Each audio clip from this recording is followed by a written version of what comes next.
Welcome to creative home schooling. ఈరోజు మీకు నేను మా బాబు కోసం తయారు చేసిన లెర్నింగ్ ఫోల్డర్ని చూపిస్తాను. ఈ ఫోల్డరు 6 ఏళ్లలోపు పిల్లలు ఉన్న ప్రతి ఇంట్లో ఉండవలసిన లెర్నింగ్ రిసోర్స్. ఇందులో ఒక ప్రీ స్కూలర్కి కావలసిన ఇన్ఫర్మేషన్ మొత్తం 29 హ్యాండ్స్ ఆన్ అండ్ ఇంటరాక్టివ్ యాక్టివిటీస్తో తయారు చేయటం జరిగింది. ఈ ఫోల్డర్ని నేను మా బాబు 1.5 ఇయర్స్ ఉన్నప్పటి నుండి తయారు చేయటం స్టార్ట్ చేశాను. ఫస్ట్లో షేప్స్, కలర్స్ మరియు నంబర్స్ లాంటి సింపుల్ యాక్టివిటీస్ నుంచి గ్రాడ్యువల్గా బాడీ పార్ట్స్, యానిమల్స్, ట్రాన్స్పోర్టేషన్ మరియు ఆల్ఫాబెట్స్ లాంటివి యాడ్ చేసుకుంటూ పోయాను. ఆ తరువాత ఇంకా మా బాబు ఇంట్రెస్ట్ని బట్టి సైంటిస్ట్, ప్లానెట్స్ లాంటి అడ్వాన్స్డ్ ఇన్ఫర్మేషన్ కూడా ఈ ఫోల్డర్లో యాడ్ చేయటం జరిగింది. ఇక మా బాబుకి 3 ఇయర్స్ వచ్చేసరికి ఈ ఫోల్డర్ మొత్తం 29 యాక్టివిటీస్తో నిండిపోయింది. ఇక ఈ యాక్టివిటీస్ కోసం ప్రతిరోజు ఒక పర్టికులర్ టైం పెట్టుకొని మా బాబు ఫోకస్ని బట్టి 2 or 3 యాక్టివిటీస్ని ఒక 10 minutes చేసేవాళ్ళము. తనకి ఏ యాక్టివిటీస్ ఇంట్రెస్ట్ ఉంటే ఆ యాక్టివిటీస్నే చేసేవాళ్ళం, ఎందుకంటే తను బోర్గా ఫీల్ కాకూడదు కాబట్టి. ఇలా ప్రతిరోజు ఒక పర్టికులర్ టైంని మనము పిల్లలకి అలవాటు చేస్తే ఒక 2 weeks తర్వాత వాళ్ళే ఆ టైంని మనకు గుర్తు చేస్తారు. మా బాబుకి 2 years వచ్చాక, అంటే ఒక 6 months తర్వాత తను 12 యాక్టివిటీస్లో ప్రొఫిషియెంట్ అయిపోయాడు. జస్ట్ ఒక ఎగ్జాంపుల్ చెప్తాను. సైంటిస్ట్ యాక్టివిటీస్లో సైంటిస్ట్ల పేర్లు, వాళ్ళ ఫొటోస్ని చూసిన తర్వాత తను ఇక క్వశ్చన్స్ రైజ్ చేయటం స్టార్ట్ చేశాడు. అసలు వాళ్ళెవరు, సైంటిస్ట్ ఎలా అయ్యారు, ఏం చేశారు అనే క్యూరియాసిటీ తనలో పెరిగింది. సో ఇక మేము తనతో వాళ్ళ కాంట్రిబ్యూషన్స్ని డిస్కస్ చేయటం స్టార్ట్ చేశాము. పడుకునే ముందు వాళ్ళ గురించి బుక్స్ చదవటము, అలాగే అందరం కలిసి డాక్యుమెంటరీస్ చూడటం స్టార్ట్ చేశాము. ఇలా తనకు ఒక 4 years వచ్చేసరికి తను చాలా టాపిక్స్లో ఫెమిలియర్ అయిపోయాడు. అంటే scientific theories, relativity, time dilation, functioning of windmill, electric motors, functioning of several body parts లాంటివి. నా పర్సనల్ ఎక్స్పీరియన్స్తో చెప్తున్నాను.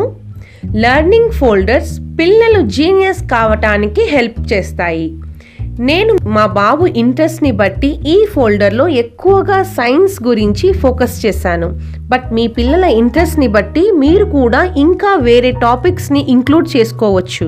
ఇప్పుడు ఒకసారి మై ఫస్ట్ లెర్నింగ్ ఫోల్డర్లో కంటెంట్స్ని చూద్దాము. ఫస్ట్ యాక్టివిటీ వచ్చేసి వాట్స్ యువర్ నేమ్. రెగ్యులర్గా ఈ యాక్టివిటీని చేపించడం వల్ల పిల్లలు వాళ్ళ నేమ్ని స్పెల్ చేయటం నేర్చుకుంటారు. ఒక ప్రీ స్కూలర్కి ఇది ఒక ఇంపార్టెంట్ యాక్టివిటీ. సెకండ్ యాక్టివిటీ వచ్చేసి హౌ ఓల్డ్ ఆర్ యూ.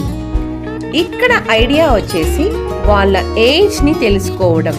ఇది కూడా ఒక ప్రీ స్కూలర్కి చాలా important activity. Third activity how is the weather. ప్రతిరోజు పిల్లలు లేచిన వెంటనే వెదర్ యాక్టివిటీ చేయించి ఆ రోజు సన్నీగా ఉందా, వర్షం పడుతుందా లేదా క్లౌడీగా ఉందా అని వాళ్ళనే అడగటం వల్ల వాళ్లకు వెదర్ గురించి ఒక ఫీల్ వస్తుంది. ఇక నెక్స్ట్ యాక్టివిటీ వచ్చేసి కలర్స్. కలర్స్ గురించి తెలుసుకోవడం వల్ల వాళ్ళకి ప్రతి వస్తువులో ఉన్న కలర్స్ని గుర్తించే ఎబిలిటీ వస్తుంది. పిల్లల మానసిక ఎదుగుదలలో ఇది ఒక ఇంపార్టెంట్ మైల్ స్టోన్గా చెప్పుకోవచ్చు. అంతేకాకుండా స్కూల్లో జాయిన్ అవ్వటానికి కూడా ఇది ఒక ఇంపార్టెంట్ టెస్ట్. చిన్నతనంలో కలర్స్ని గుర్తించటం పిల్లలకి నేర్పిస్తే వాళ్ళు చూసే వస్తువుల గురించి మనతో ఎక్స్ప్రెస్ చేయాలనే కుతూహలం పెరిగి వాళ్ళు మాటలు కూడా తొందరగా నేర్చుకోవటానికి చాలా హెల్ప్ అవుతుంది. సింపుల్గా చెప్పాలంటే వాళ్ళు వాళ్ళ చుట్టూ ఉన్న ప్రపంచం గురించి మనకి ఎక్స్ప్రెస్ చేయటానికి మనం వాళ్ళకి ఒక వే చూపించినట్టు అవుతుంది. ఇక నెక్స్ట్ యాక్టివిటీ షేప్స్. షేప్స్ గురించి నేర్పించటం వల్ల వాళ్ళకి బేసిక్ అబ్జర్వేషన్ స్కిల్స్ నేర్పించవచ్చు. ఇప్పటి పోటీ ప్రపంచానికి కావలసిన problem solving, math skills, letter recognition లాంటివి చిన్న వయస్సులోనే వాళ్ళకి షేడ్స్ ద్వారా ఇంట్రడ్యూస్ చేయవచ్చు. ప్రాబ్లమ్ సాల్వింగ్ విషయానికి వస్తే పిల్లలు ఏజ్ పెరిగే కొద్దీ పజిల్స్ చేయటానికి ఎంతో ఇష్టపడతారు. పజిల్ సాల్వింగ్ అంటే ఏమిటి? ఒక పజిల్లో ఏ షేప్ ఎక్కడ ఫిట్ అవుతుందో గుర్తించగలగటం అంటే షేప్ రికగ్నిషన్. సో చిన్నతనంలో షేప్స్ నేర్పించటం వల్ల పజిల్ సాల్వింగ్ ని మాస్టర్ చేయగలుగుతారు. అలాగే మ్యాథ్ స్కిల్స్ ఈ కాలంలో ఎంత ఇంపార్టెంటో మనందరికీ తెలుసు. మ్యాథ్స్లో జామెట్రీ అంటే షేప్స్ గురించి సబ్జెక్ట్.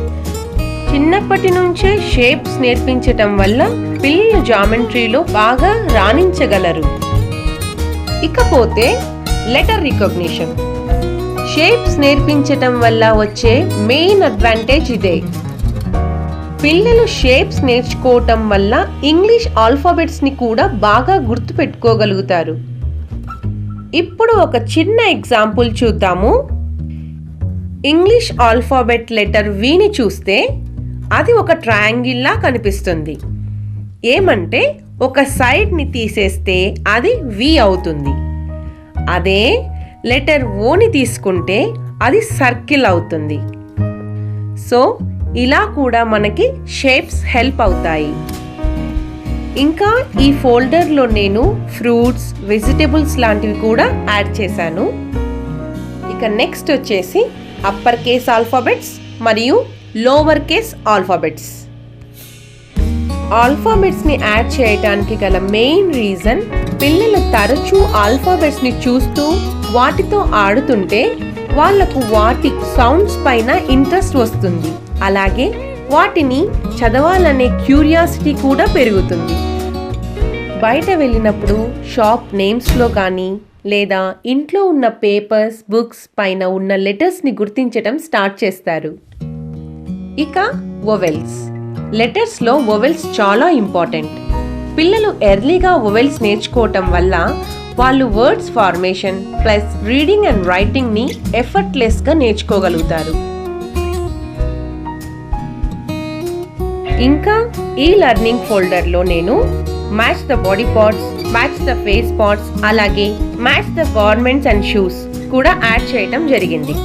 మ్యాచింగ్ అనేది కాన్సంట్రేషన్, వొకాబులరీ మరియు సిమిలర్గా అలాగే డిఫరెంట్గా ఉండే వస్తువులను గుర్తించడానికి గల కాగ్నిటివ్ స్కిల్స్ని ఇంప్రూవ్ చేస్తాయి. ఇంకా ఈ ఫోల్డర్లో యానిమల్ క్లాసిఫికేషన్స్ని కూడా ఇంక్లూడ్ చేశాను. యానిమల్ క్లాసిఫికేషన్స్ వచ్చేసి farm animals, wild animals, birds, aquatic animals మరియు ఆంఫిబియన్స్ని కూడా యాడ్ చేయటం జరిగింది. ఇక నెక్స్ట్ యాక్టివిటీ నంబర్స్ కూడా ఎంత ఇంపార్టెంటో మన అందరికీ తెలుసు.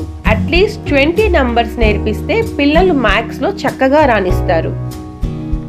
ఇక ట్రాన్స్పోర్టేషన్ విషయానికి వస్తే రోడ్ ట్రాన్స్పోర్టేషన్, ఎయిర్ ట్రాన్స్పోర్టేషన్ మరియు వాటర్ ట్రాన్స్పోర్టేషన్ని యాడ్ చేశాను. వీటిని యాడ్ చేయటం వల్ల పిల్లలకి రోజు వాళ్ళు చూసే కార్స్, బస్సెస్, ట్రైన్స్, ఏరోప్లేన్స్ లాంటివి ఒక చోటి నుండి ఇంకొక చోటికి ప్రయాణించడానికి వాడతారని తెలుసుకుంటారు. అలాగే భూమి మీద ప్రయాణం చేయటానికి కార్స్, బస్సెస్ లాంటివి, గాలిలో ప్రయాణం చేయటానికి ఏరోప్లేన్స్ లాంటివి, అలాగే నీటిలో ప్రయాణించడానికి బోట్స్, క్రూజ్ లాంటివి ఉపయోగిస్తారని పిల్లలకి నేర్పించవచ్చు. ఇక నెక్స్ట్ యాక్టివిటీ వచ్చేసి డేస్ ఆఫ్ అ వీక్. ఈ యాక్టివిటీ కూడా పిల్లలకి చాలా ముఖ్యమైనది. ఒక వీక్లో 7 డేస్ ఉంటాయి.